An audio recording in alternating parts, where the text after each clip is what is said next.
Assalamualaikum warahmatullahi wabarakatuh. Perkenalkan, nama saya Winnie Enda Lestari, NIM 22014010, program studi PG PAUD kelas 5A. Baiklah, di sini saya akan mempresentasikan proposal saya yang berjudul meningkatkan kemampuan berbahasa anak melalui metode bercerita pada kelompok B. Yang melatar belakangi saya mengambil penelitian ini yaitu karena kemampuan berbahasa anak sangat penting diasah sejak dini dan diperhatikan oleh orang tua dan guru di sekolah dan lingkungannya, di mana kemampuan berbahasa anak melalui menggunakan metode bercerita. Nah, definisi istilah ada dua, yaitu bahasa dan metode bercerita. Bahasa adalah kemampuan untuk berkomunikasi kepada orang lain, menyampaikan perasaan secara lisan maupun tulisan. Dan metode bercerita yaitu cara bertutur kata dan menyampaikan cerita dan atau memberikan penerapan kepada anak secara lisan. Selanjutnya yaitu bab 2, di mana bab 2 terdapat kajian pustaka.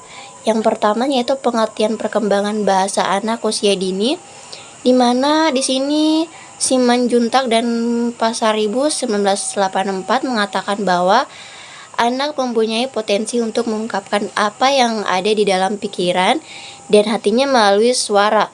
Pertumbuhan suara akan membentuk bahasa. Bahasa adalah ucapan mengenai pikiran dan perasaan manusia dengan menggunakan alat bunyi yang teratur.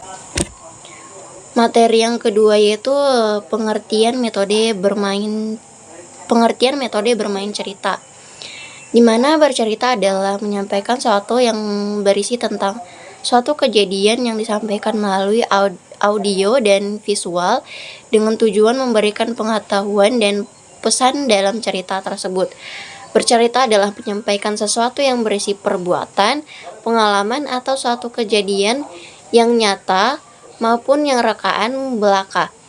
Metode bercerita merupakan salah satu belajar bagi anak TK dengan menyajikan cerita kepada anak.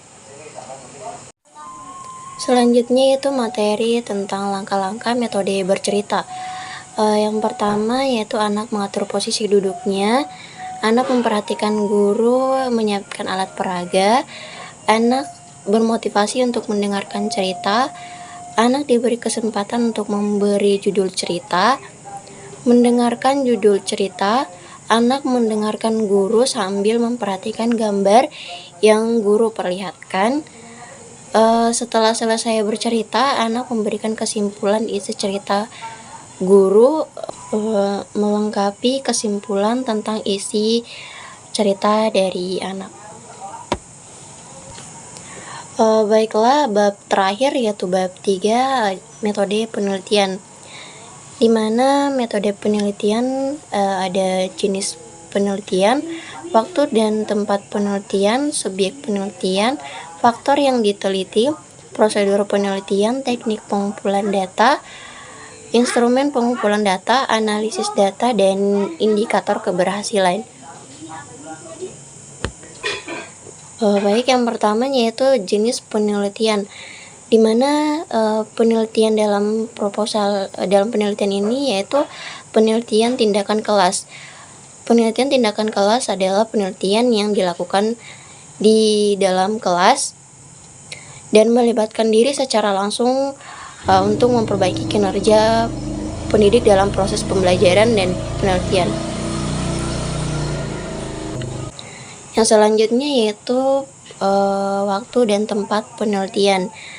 Penelitian pada kelompok B, TK Nurul Falah, Kemaraya, Jalan Dr. Samratulangi, Desa Kemaraya, Kecamatan Kendari Barat, Kabupaten Kota Kendari, Provinsi Sulawesi Tenggara, dilaksanakan pada hari Kamis tanggal 1 Desember 2022, semester genap tahun ajaran 2021-2022.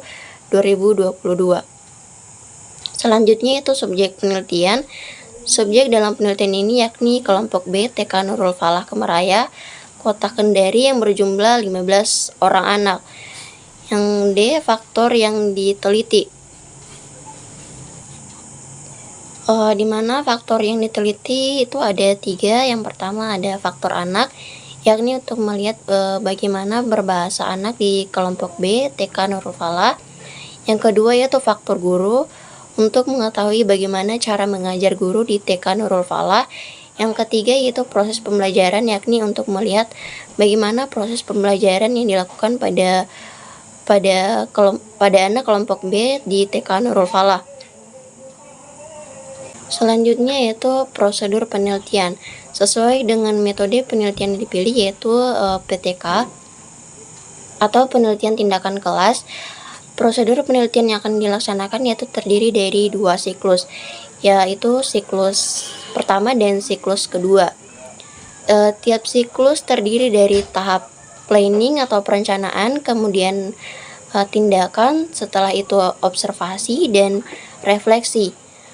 Jika hasil evaluasi pada siklus 1 belum tuntas, maka akan dilakukan perbaikan dan dilanjutkan pada siklus 2. Yang pertama itu perencanaan merupakan menetapkan pembelajaran bercerita sebagai upaya untuk meningkatkan kemampuan berbahasa anak. Yang kedua yaitu pelaksanaan tindakan. Kemampuan yang dilakukan pada tahap ini yaitu memberikan arahan mengenai tindakan-tindakan yang akan dikerjakan anak selama kegiatan bercerita. Yang ketiga itu observasi. Pada tahap ini, peneliti mengamati kegiatan anak dan guru selama pelaksanaan kegiatan bercerita. Yang keempat yaitu refleksi. Dalam tahap ini, peneliti dan guru mendiskusikan kekurangan atau masalah yang terjadi pada pelaksanaan siklus 1, kekurangan atau masalah dalam pelaksanaan tindakan tersebut akan diperbaiki pada berikutnya yaitu siklus 2. Selanjutnya yaitu teknik pengumpulan data. Yang pertama yaitu observasi, yang kedua dokumentasi, di mana observasi dalam teknik pengumpulan data yang dilakukan oleh guru dan peneliti dengan cara mengamati kegiatan dan perhatian anak didik selama pembelajaran berlangsung. Yang kedua dokumentasi adalah memberikan informasi mengenai data yang bersangkutan dengan peneliti, misalnya profil sekolah, data anak dan guru dan sebagainya. Selanjutnya yaitu instrumen pengumpulan data, di mana instrumen pengumpulan data dilakukan pada lembar observasi atau pengamatan.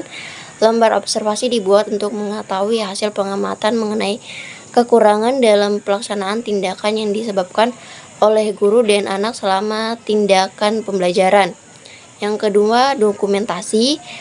Dokumentasi dari penelitian ini mencakup pengamatan dan penilaian terhadap lembar kerja siswa dalam kegiatan bercerita. Selanjutnya yaitu analisis data. Tahap-tahap yang perlu dilakukan dalam proses menganalisis data yaitu yang pertama memberikan penilaian terhadap masing-masing anak menggunakan format penilaian, mencatat seluruh perolehan nilai dengan menggunakan BSB, BSH, MBB dan BB. Yang ketiga itu menghitung jumlah frekuensi dan dari perolehan nilai yang diraih masing-masing anak dalam kegiatan evaluasi. Yang terakhir yaitu indikator keberhasilan.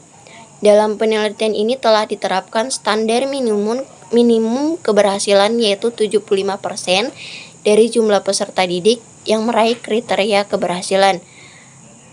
Anak dengan nilai 4 berarti telah mencapai kriteria keberhasilan dan dapat dikatakan tuntas. Sedangkan anak yang meraih nilai 3 berarti telah mencapai kriteria berhasil sesuai harapan. Kemudian anak yang mencapai 2 berarti anak tersebut mulai berkembang. Dan bagi anak yang memperoleh nilai 1 belum mencapai kriteria ketuntasan, penelitian dikatakan berhasil jika 75% dari jumlah anak memperoleh 4 dan 3. Sekian dari presentasi proposal saya. Saya akhiri dengan ucapan terima kasih. Wassalamualaikum warahmatullahi wabarakatuh.